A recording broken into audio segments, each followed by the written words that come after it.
This is a question I used to ask myself every single day. Why are adults so out of touch with kids? Furthermore, why do they yell at us while telling us not to yell? Why do they run to say no running in the halls?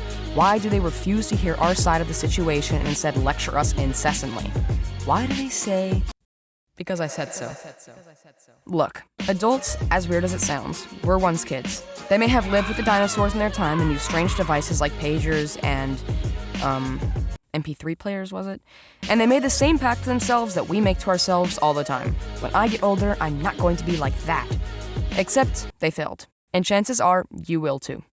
Here are 2 reasons why adults are so adulty, and 2 ways you can fight against these to be a cool adult. Number 1, they think they have some grand view on life that puny children couldn't understand. Adults see themselves as living on this ledge overlooking the squabbles of children like ants upon their feet, kind of like elves looking down on the mortal men in Lord of the Rings. When we are afraid that we will miss something or won't have enough time to do something, they see our problem as a tiny waste of time and think to themselves, wow, when they're an adult, they'll understand that this isn't so important. This is why when you ask a teacher for an extension on an assignment or ask to not get 3 pounds of homework every night, they give you some generalized reason for what they're doing, or don't give you one at all, saying, "You'll do it because I said so." Many of them view us as partiers with no lives outside of being rascals, and that a little school and hard work would do us good. A few of us are sometimes like that, but the majority isn't. Looking back on their childhood, they see the problems and fears that they once had as not so important. They got their schoolwork done on time, played some games, made some friends, got into colleges, blah blah blah.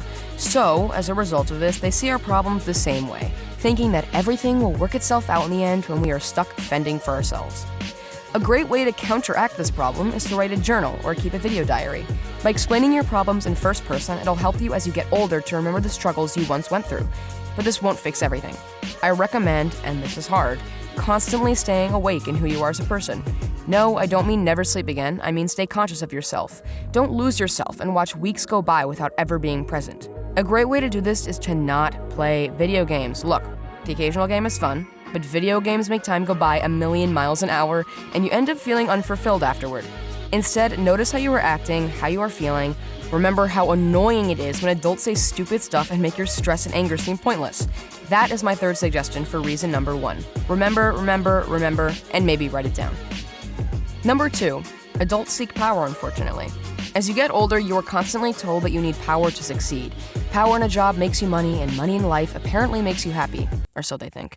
So, when they get at least a little bit of power, they want to use it, and the best way to use it in their eyes is to use it on children. This is another reason why they tell you random garbage and keep you from having fun or being happy, just because they can.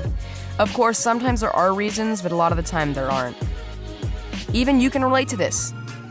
In elementary school, the second you were made team captain of something, or the teacher said that you could keep watch on the class while they did something outside, you went around and used your power like crazy. You told people to sit down, shut up, listen. The point is, you were mean, and so are adults.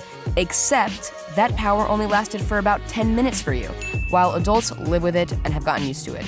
They think that because of all the hard work they've done and all the things they've learned, they deserve to exercise it over you and teach you a thing or two. A way you can fight against this is to learn to be a gracious leader. The next time you're given power, instead of using it to be controlling and annoying, try to work everyone constructively. Be that cool teacher you remember from all those years ago that never treated you like a student, but was like your equal. Okay, sometimes we can have the same issues going on as adults. We can feel elevated above someone, power hungry, or angry, and we can act the same way. Secondly, if we write off adults as ignorant individuals with nothing better to do than to ruin our lives, we instantly close ourselves off to a possible ally, and in turn make them irritated and even more adulty than usual. A great way to make adults kinder and cooler is to give them compliments every now and then. I've seen this work wonders in school. An adult will be barking at someone in school about something they did wrong, and the student will go, "Oh, sorry, but I love your bracelet. I apologize for interrupting you. Please continue." Most of the time, the adult loses their train of thought and is blindsided by your compliment. Then when they realize what they have been doing, they feel embarrassed about their behavior and instead move on. Another secret that I have, and I'm only going to say it once, so listen up, make yourself the bad guy. The next time you do something wrong, and you can see the steam coming out of an adult's ears, speak before they can and go, "I'm so sorry, I can't believe I did that. What I did is so wrong. I can completely understand your point of view. How can I make it up to you?" Or something like that. Usually in a situation without this, the adult would take the evil role and you would be the innocent bystander. But when you chastise yourself, they are forced to be the good person and in turn decide to make you feel better and be nice to you. Now, this will definitely wear off if you use it all the time, as they will see what's going on. And, as usual, there are always evil-leaning, constantly angry, or suspicious-leaning adults that will see through your act. With great power comes great responsibility, so use these tips well.